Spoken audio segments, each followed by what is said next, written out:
Jake walks towards his apartment, adjusting his bag on his shoulder. His footsteps slow as he notices something ahead. A stray dog sitting near the entrance, staring at him with unblinking eyes. He hesitates, glancing around.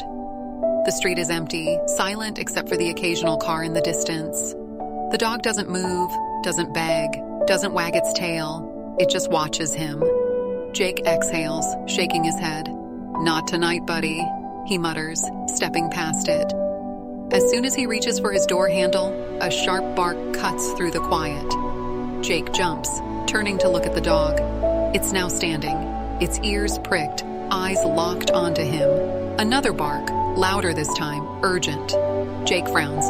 "What's your problem?" The dog takes a step forward, then another, as if trying to block him from going inside. Its tail is stiff, its body tense. Jake laughs nervously. "You're weird, man." He shakes his head, pushing open the door.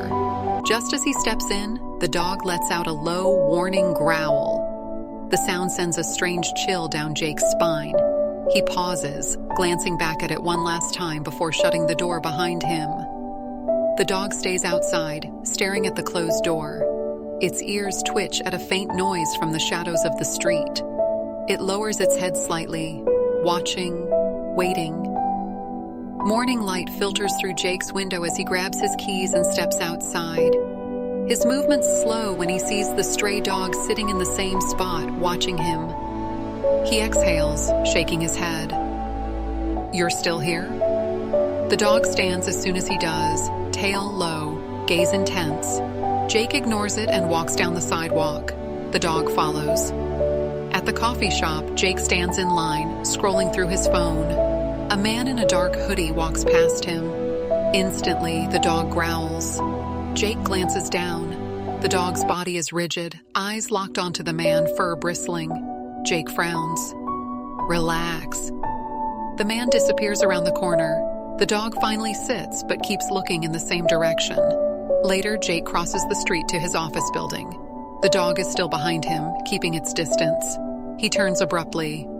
"Okay, this is getting creepy. Go home, wherever that is." The dog doesn't move. Inside the office, Jake watches through the window. The dog sits on the sidewalk, waiting. It doesn't beg for food, doesn't chase after people, just waits.